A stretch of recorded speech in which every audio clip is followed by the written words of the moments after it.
Baik, Assalamualaikum warahmatullahi wabarakatuh. Saya Aulia Fajri dari perwakilan kelompok satu, sedikit ingin menjelaskan mengenai summary business plan. Eh, Summary business plan ini adalah salah satu ringkasan singkat dari keseluruhan rencana bisnis yang nantinya akan menjelaskan inti dari usaha-usaha kita secara padat, jelas, dan meyakinkan. Biasanya pada bagian ini akan ditempatkan kalau dari dokumen dia biasanya pada awal dokumen. Nah, tujuan utama dari summary business plan ini adalah sebenarnya untuk memberikan gambaran secara cepat kepada pembaca atau investor, bank atau dosen pembimbing atau mitra usaha mengenai kelayakan dan potensi bisnis tanpa harus membaca seluruh dokumen terlebih dahulu. Nah, sedikit ringkasan eksekutif dari ide bisnis kami ini yaitu adalah StudyMate.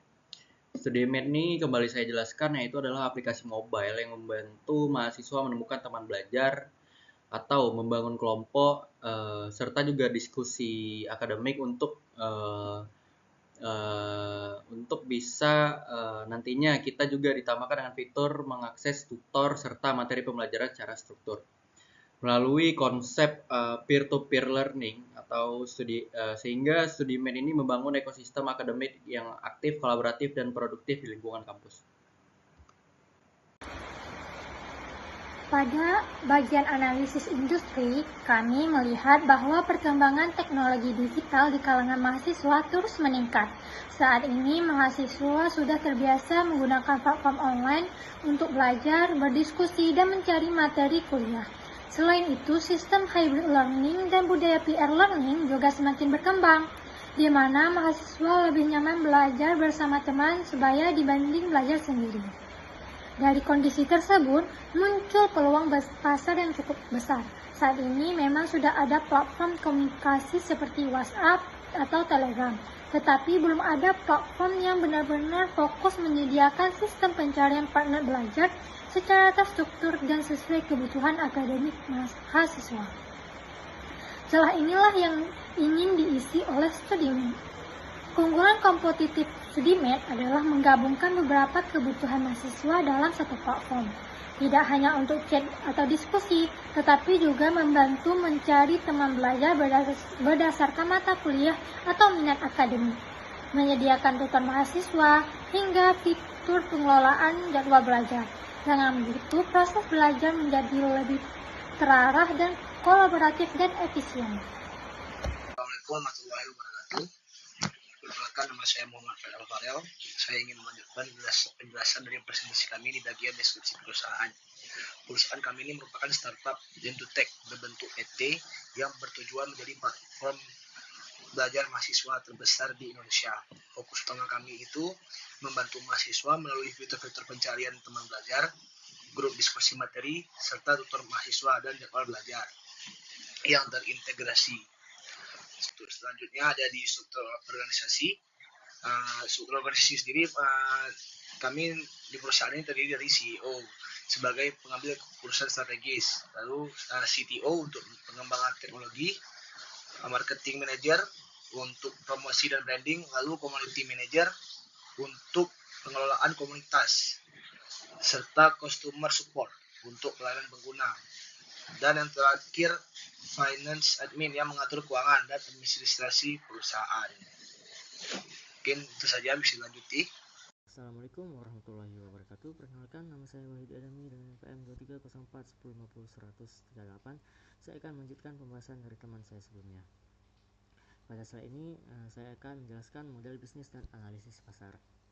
Adapun segmen pengguna, target utama StudyMate adalah mahasiswa akhir usia mulai dari 18 sampai dengan 25 tahun, karena mereka paling sering membutuhkan partner belajar dan diskusi akademik. Selain itu, mahasiswa tingkat akhir juga menjadi target karena biasanya membutuhkan kelompok belajar dan tutor untuk membantu pengerjaan skripsi. Kemudian ada tutor dan mahasiswa berprestasi yang dapat menawarkan jasa bimbingan kepada pengguna lain. Dan terakhir, komunitas belajar kampus juga menjadi target agar platform ini bisa digunakan secara lebih luas di lingkungan universitas. Adapun sumber pendapatan kami dari StudyMate yaitu yang pertama ada komisi sesi tutor. di mana perusahaan mengambil sebagian komisi dari transaksi antara tutor dan mahasiswa. Kemudian ada subscription premium, di mana pengguna dapat berlangganan fitur premium, misal akses fitur tambahan atau prioritas pencarian tutor. Kemudian kami juga mendapatkan pendapatan dari iklan edukasi. Selanjutnya ada juga kerjasama institusi pendidikan. StudyMed dapat menjalin kerjasama dengan kampus atau lembaga pendidikan untuk program akademik tertentu. Nah, pada diagram di kanan menunjukkan manfaat utama StudyMed, yaitu membantu mahasiswa menemukan teman belajar, mendapatkan tutor terjangkau, membangun belajar yang lebih efektif, dan mengurangi grup belajar yang tidak terarah atau berantakan. Selanjutnya, strategi pemasaran.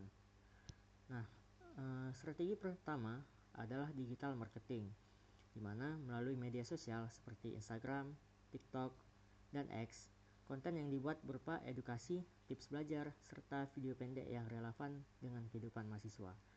Selanjutnya ada kampus ambassador, di mana StudyMed juga menggunakan program kampus ambassador, yaitu mahasiswa aktif yang menjadi perwakilan atau brand ambassador di kampus masing-masing, di mana mereka membantu memperkenalkan aplikasi kepada mahasiswa lain, membangun kepercayaan pengguna, dan memperluas komunitas StudyMed secara langsung. Selanjutnya ada kerjasama kampus, di mana strategi ini kami akan mengajak bekerja sama dengan organisasi mahasiswa dan himpunan jurusan. Kerjasama ini penting karena komunitas kampus memiliki jaringan yang kuat dan dapat membantu mempercepat penyebaran pengguna baru. Selanjutnya ada referral program, di mana StudyMed juga menerapkan referral program, yaitu memberikan reward kepada pengguna yang berhasil mengajak pengguna baru bergabung. Nah, strategi ini kami anggap efektif untuk meningkatkan pertumbuhan pengguna secara organik karena mahasiswa cenderung merekomendasikan aplikasi yang bermanfaat kepada temannya. Sekian dari saya. Selanjutnya saya akan menjelaskan mengenai rancangan operasional. Untuk pada tahap pertama itu ada riset kebutuhan atau identifikasi kebutuhan pengguna. Nah, di sini itu pada tahap ini kami mencari tahu masalah yang memang sering dialami mahasiswa. Contoh seperti sulit mencari teman belajar yang cocok ataupun kesulitan menemukan tutor yang terpercaya ataupun lebih mudah. Lalu setelah itu masuk ke tahap pengembangan aplikasi, yaitu di mana membangun fitur-fitur utama seperti pencarian teman belajar, grup diskusi, dan juga jadwal belajar. Nah, lalu masuk ke tahap selanjutnya yaitu tahap pengujian sistem, di mana untuk memastikan aplikasi itu berjalan lancar dan nyaman digunakan uh, oleh pengguna. Setelah sistem siap, aplikasi ini tuh akan diluncurkan ke publik gitu. Lalu setelah step selanjutnya itu launching. Launching itu nanti aplikasi setelah diuji secara profesional fungsionalnya itu berjalan dengan bagus tanpa error ataupun berjalan sesuai dengan yang diharapkan, maka akan diluncurkan ke publik platformnya. Setelah launching itu masuk ke tahap terakhir yaitu tahap di mana monitoring, evaluasi, dan iterasi berkelanjutan. Nah, jadi kami tetap memonitoring dan juga mengevaluasi secara berkala agar apa? Agar aplikasi itu dapat terus diperbaiki, di mana untuk kepuasan para pengguna aplikasi StudyMed. Oke, selanjutnya kita masuk ke jadwal pelaksanaan. Nah, jadi untuk pelaksanaan sendiri StudyMed ini selama 6 bulan ya dilaksanainnya. Pada bulan pertama itu kami fokus melakukan riset pasar dan analisis kebutuhan pengguna agar apa?